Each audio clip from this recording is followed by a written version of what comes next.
sebelum praktek sholat jenazah kami ulangi terlebih dahulu, yaitu sholat jenazah itu seperti yang biasa kita laksanakan, yaitu ketika jenazah ada di tempat, dan ada juga yang namanya sholat ghaib.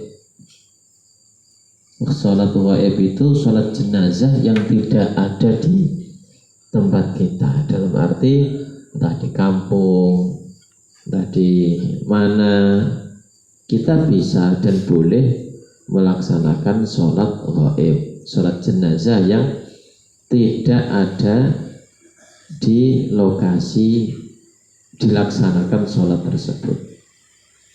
Dan pada intinya sama seperti sholat jenazah biasa, akan tetapi niatnya yang berbeda. Kemarin kalau niat sholat jenazah biasa, usolli ala hadzal mayyiti arba'a takbiratin fardu kifayatin ma'muman lillahi ta'ala. Kalau menjadi makmum itu kalau niatnya laki-laki, usolli ala hadhil mayyitati, hadhil mayyitati. Kalau perempuan, hadhil mayyitati arba'a takbiratin fardu kifayatin ma'muman lillahi ta'ala. Itu kalau menjadi makmum. Kalau imam ya tinggal diganti menjadi imaman lillahi ta'ala. Terus itu kalau sholat menghadapi mayit, maksudnya mayatnya ada. Nah, yang perlu diketahui seorang imam, kalau yang disolati itu jenazahnya laki-laki, maka posisinya imam itu di dekat kepala. Dekat kepala. Kalau jenazahnya laki-laki. Kalau jenazahnya perempuan, posisinya di tengah-tengah atau di bagian perut. Itu imamnya. Itu tata cara ketika mensolati mayit. Takbir yang pertama ialah Fatihah. Kemudian dilanjut takbir yang kedua adalah membaca sholawat, bebas sholawat. Jadi wa yukabbiru ala arba'a takbiratin, dan membaca takbir 4 kali takbiran. Yang pertama yaqra'ul Fatihah ba'dal ula, membaca Fatihah sehabis takbir yang pertama. Wa yusalli 'ala Nabi sallallahu alaihi wasallam ba'da tsaniyah, dan membaca sholawat pada takbir yang kedua. Wa yad'u lil mayyiti ba'da tsalisah, dan membaca doa untuk mayat di takbir yang ketiga, yang pendek, yaitu Allahumma ighfir lahu warhamhu wa'afihi wa'fu anhu. Itu kalau laki-laki mayatnya. Kalau perempuan, Allahumma ighfir laha warhamha wa'afiha wa'fu anha waj'alil jannata maswaha. Jadi kalau laki-laki hu, kalau perempuan menjadi wa yaqulu fir rabi'ah. Kemudian pada takbir yang keempat, Allahumma la tahrimna ajrahu wa la taftinna ba'dahu waghfir lana walahu wa yusallimu ba'da rabi'ah. Kemudian sehabis baca itu membaca salam. Nah, salamnya ini ada berbagai macam versi. Ada yang menjelaskan Nabi sallallahu alaihi wasallam yaf'alu taslima 'ala janazah milat misla taslimi fi sholat. Ada yang salamnya itu sebagaimana salam ketika waktu sholat biasa. Assalamualaikum warahmatullahi. Assalamualaikum warahmatullahi. Ada juga keterangan ditambah salamnya. Assalamualaikum warahmatullahi wabarakatuh. Assalamualaikum warahmatullahi wabarakatuh. Itu kalau sholat kita menghadapi mayat. Terus kalau mayatnya nggak ada, tata caranya, niatnya usolli ala mayyiti fulanin. Kita sebutkan siapa namanya. Usolli ala mayyiti Zaidin, contoh. Al-ghaibi, saya niat mensolatkan jenazahnya Zaid al-ghaibi yang ghaib arba'at takbiratin fardul kifayati ma'muman imaman lillahi ta'ala. Jadi saya niat sholat mayit Zaid yang ghaib, dalam arti ghaib itu enggak di depan, 4 takbir fardu kifayah imam karena Allah Ta'ala. Itu kalau imam. Kalau makmum enak, usolli ala man sholla alaihil imam, saya niat sholat sebagaimana yang telah disolatkan imam saya, makmuman lillahi ta'ala. Itu cukup. Jadi niatnya usolli ala man sholla alaihil imam, saya niat sholat atas siapa yang disolatkan imam saya, makmum karena Allah Ta'ala. Itu cukup. Sampai sini ada yang ditanyakan sebelum kita langsung praktek?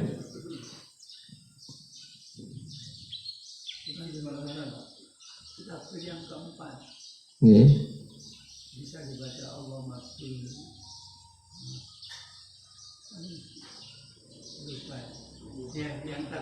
Allahumma la tahrimna ajrahu wa la taftinna ba'dahu waghfir lana wa lahu. Allahumma la tahrimna ajrahu wa la taftinna ba'dahu waghfir lana wa lahu. Apa maksudnya? Kalau yang ini kan kejadian yang sudah bencana alam, masih korban sedikit itu bagaimana Pak? Bisa. Jadi dijamak sholatnya. Contoh kejadian seumpama banjir bandang gitu ya, banyak yang meninggal. Usolli ala jami'il mauta qaryah kadal ghaibina. Jadi saya niat sholat kepada seluruh korban yang meninggal pada daerah tersebut. Al-ghaibina al-muslimina. Jadi yang enggak mungkin kita sebut satu persatu, tapi tambahi al-ghaibina al-muslimina. Jadi yang ghaib, yang baik ketemu atau tidak, terus yang muslim. Karena boleh disolatkan kalau muslim, kalau enggak muslim kan enggak disolatkan. Jadi ala jami'il mauta, jadi seluruh orang yang meninggal. Kalau seumpama cuma 2, ala mayyitaini, kalau cuma 2, fulan wa fulan, fulanah wa fulanah, al-ghaibina al-ghaibatain. Intinya tergantung berapa jumlah yang mau disolatkan. Seandainya ada banjir bandang di daerah Sarmi contoh, banyak yang muslim meninggal sana, kita sholat dari sini boleh. Kalau ghaib enak, makmumnya tinggal ngekor imamnya saja, tapi menjadi imam harus niatnya seperti itu tadi. Yang lain?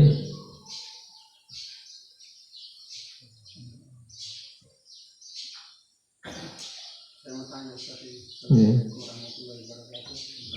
kenapa kok mayat laki-laki berdiri dekat kepala sedangkan yang perempuan di tengah-tengah. Assalamualaikum warahmatullahi wabarakatuh. Waalaikumsalam warahmatullahi wabarakatuh. Di kitab ini nggak ada keterangan itu. Saya mendapatkan itu keterangan dari yang lain. Di sini kemarin nggak ada keterangannya. Ya saya dapatnya dari keterangan seperti itu saja. Kalau suruh menjelaskan masalah di kitab ini nggak ada. Saya dapatnya di kitab yang lain. Ya ada perbedaan antara laki-laki dan perempuan seperti itu. Nah, syarat-syaratnya yaitu pada intinya tidak prinsip juga, dan berarti seumpama seandainya pas imamnya grogi wedi ngadepi, takut ngadepi mayat, seumpama pas laki-laki di tengah-tengah, sah enggak Pak sholatnya? Sah saja, tidak menjadi syarat, cuman arahan anjurannya seperti itu. Yang penting kalau syarat rukunnya kan seperti tadi, takbir 1, 2, 3, 4 dan bacaannya seperti itu. Kalau itu hanya arahan anjurannya seperti itu, tidak menjadi harus. Enggak. Oke, yang lain?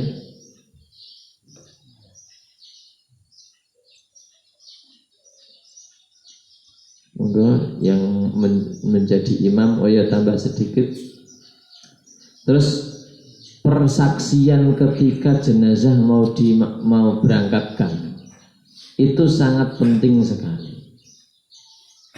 Jadi al-ashhadu lil mayyit ana inda dhanni abdi bi, hadis qudsi. Jadi aku mengijabah apa-apa yang menjadi prasangka hambaku. Ay muslim syahidalahu arba'ata bi khairan dakhalahu Allahul jannah. Faqulna wa salasatun ya Rasulullah. Qala wa salasatun. Faqulna wasnani, qala wasnani, thumma lam nas'al 'anil wahid. Jadi diriwayatkan dari Imam Muslim yang mana menyaksikan atau bersaksi untuk mayit, bersaksi tersebut dengan kebaikan, maka Allah akan memasukkan sang mayat tersebut, jenazah tersebut, adkhalahu Allahul jannah, maka akan dimasukkanlah sang mayat tersebut ke dalam surga. Fakulna, kemudian sahabat bertanya lagi, wa salasatun ya Rasulullah. Qala wa salasatun. Biarpun itu yang menyaksikan hanya 3 orang saja. Fakulna wasnani. Qala wasnani. Kemudian sahabat tanya lagi. Sahabat ya ada yang berengkel juga, banyak tanya. Kalau 2 orang bagaimana ya Rasulullah? Wasnani. Iya, boleh. Summalam nas'al 'anil wahid. Kemudian jangan kalian tanya kalau hanya saksinya 1. Jadi penting, persaksian itu penting. Ada sebuah cerita, ini yang mati ini preman, pencurilah, penjudilah dan sebagainya. Pokoknya elek, toh intinya urip itu. Ngerusoi tonggo, ambil barangnya tetangga. Ya ketika disolatkan, habis sholat, kemudian dimintalah persaksian. Bapak-bapak sekalian, apakah jenazah ini baik atau baik? Jamaahnya pada diam. Yang penggane maling kok ape. Kerjaannya saja mencuri, mabuk, judi kok baik. Pada diam, baik atau baik? Diam semua. Udah. Iki imamnya jajane geblek tapi ya ngerti preman sing matek kok minta persaksian baik. Yang ketiga kali, Pak, jamaah sekalian, preman ini lebih baik meninggal daripada masih hidup ngerusoi jenengan, merepoti jenengan, barang-barangnya jenengan. pada hilang, berarti lebih baik meninggal. Baik atau baik? Baik. Nah, itu.